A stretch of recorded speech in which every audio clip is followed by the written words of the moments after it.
I'm Megan, and the topic of this presentation is learning about your God language. Prayer is an intimate and a personal experience. Just as we are all different, the ways in which we feel closest to God can also be different.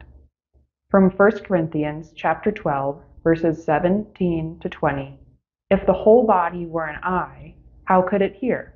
If the whole body were an ear, how could it smell? God has placed each part in the body just as He wanted it to be. If all the parts were the same, how could there be a body? As it is, there are many parts, but there is only one body. So to understand your God language, we'll be talking about spiritual temperaments. A temperament is someone's inherent nature, their natural inclination or way of being. As such, a spiritual temperament is one's natural inclination towards relating to prayer and their relationship with God. Dr. Myra P. Ryan describes this more completely in her book, What's Your God Language? So now we'll be walking through each of the God languages and describing them. The first God language is the activist. The activist loves God through the confrontation of evil. The activist is quite often bold in his or her desire to see evil confronted and good prevail.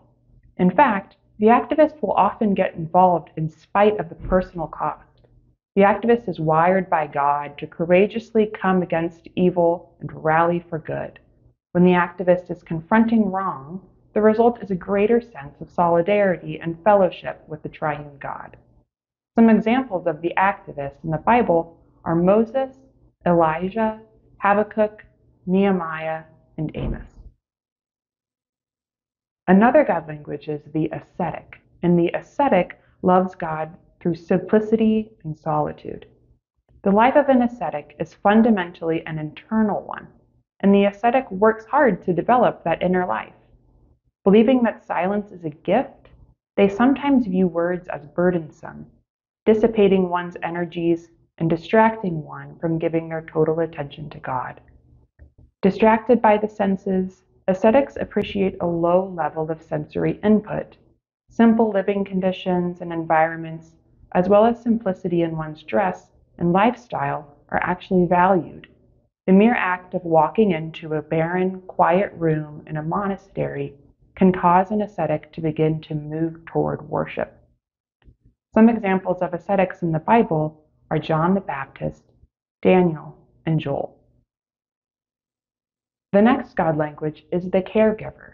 The caregiver loves God through serving others. Caregivers see practical needs and move towards them.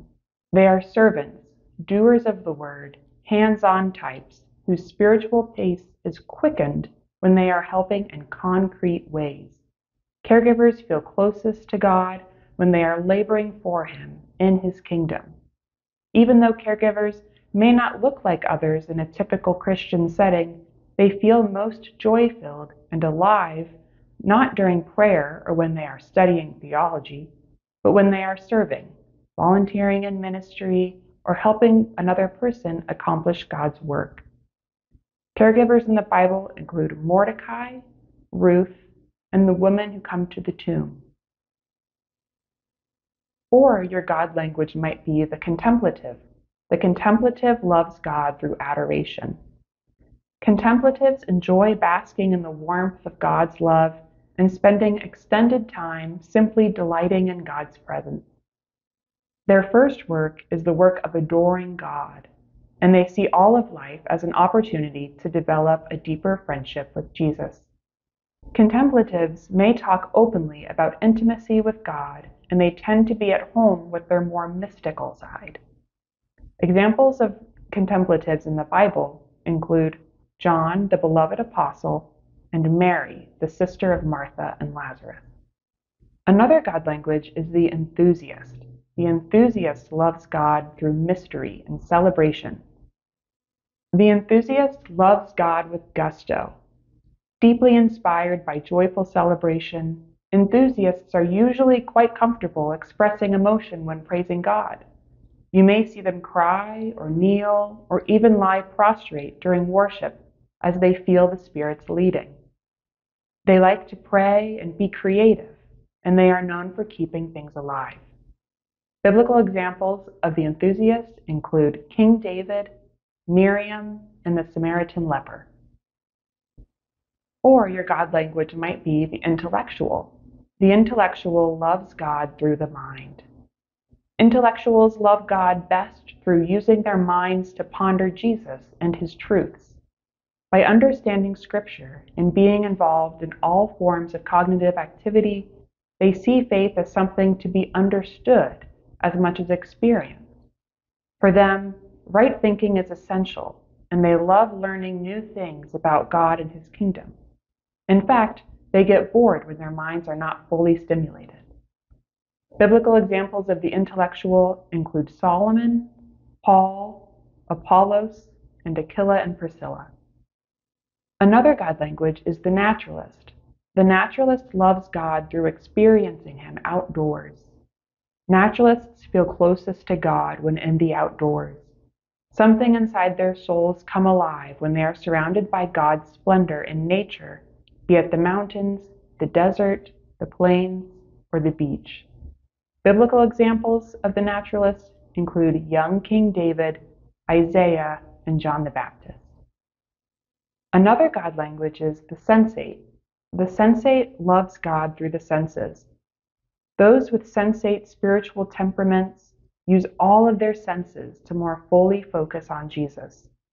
Easily lost in the awe and splendor of God, sensates find themselves particularly drawn to God when they are in the presence of beauty, such as intricate architecture, classical music, formal language, incense, icons, and stained glass.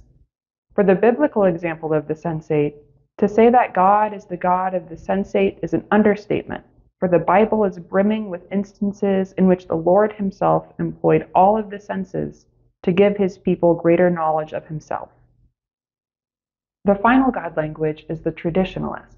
The traditionalist loves God through ritual and symbol.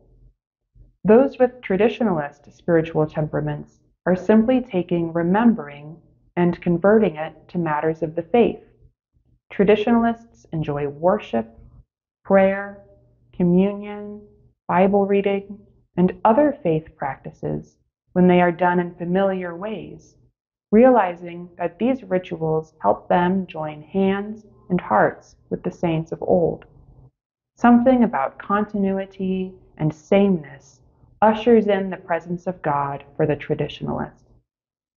Biblical examples of the traditionalist include Abraham, Moses, Ezra, and the disciples. Now that you've heard a little bit about these different God languages, you may find that you relate to one or many of them. To find out which spiritual inclination is most suited for this time in your life, you can take a quiz. You can take the quiz by accessing the link below or finding copies available at church. We hope that you enjoy learning more about your spiritual temperament and how you feel most connected to God. Please feel free to contact anyone on our team with any questions you might have, and we hope that you tune in to the other sessions in this series. Thank you.